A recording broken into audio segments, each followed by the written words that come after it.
At 11, we're getting a look at some of those emails sent to Governor Youngkin's controversial tip line. Youngkin said he created it so parents could report so-called divisive practices in their kids' schools. Matthew Torres, with our sister station in Washington, combed through hundreds of those documents for us, and here's what he learned.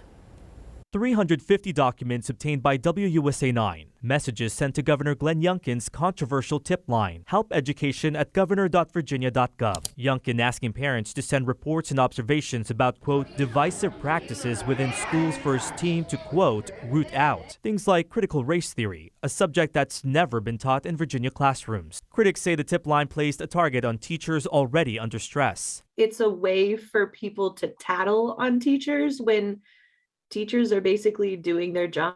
WUSA 9 reviewed each document. Some were duplicates or had the same complaint forwarded to other people. Not one specifically mentions actual evidence of critical race theory being taught. I felt as though it was completely unnecessary because I felt as though the whole issue of CRT was a red herring. Candace Lucas is a special education advocate who used the tip line many times. Some of her emails accuse school districts of misappropriation of money, civil rights violations, physical assault, and poor inclusion and equity training. At least 43 documents we saw mention Lucas, but she's confident she emailed hundreds more. I specifically asked the governor's staff why there was not a hotline established to address civil rights violations of students with disabilities, students of color, and students who speak English as a second language. Most of the emails we reviewed came from Fairfax, Loudoun, Prince William, Henrico, and Chesterfield counties. One parent in Fairfax claimed a teacher refused to give him lesson plans so he could, quote, fully understand what's being taught. Writing, he wanted to make sure subjects like biology were being taught in a non-controversial manner, fearing, quote, divisive gender-bending LGBT campaigns with overly sexualized lesson content.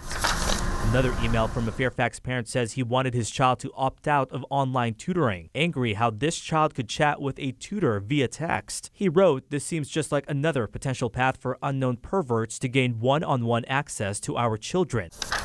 There are also complaints about schools enforcing masks despite Youngkin's executive order making them optional. One parent in Prince William County described his child as being, quote, a second-class citizen after he was told to move to the back of a line to maintain social distancing.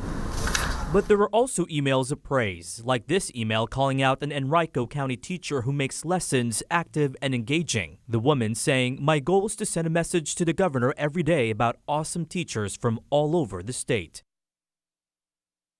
And that with Matthew Torres reporting. Our sister station tried to send a message to the tip line this week, but they got back a message saying the delivery failed.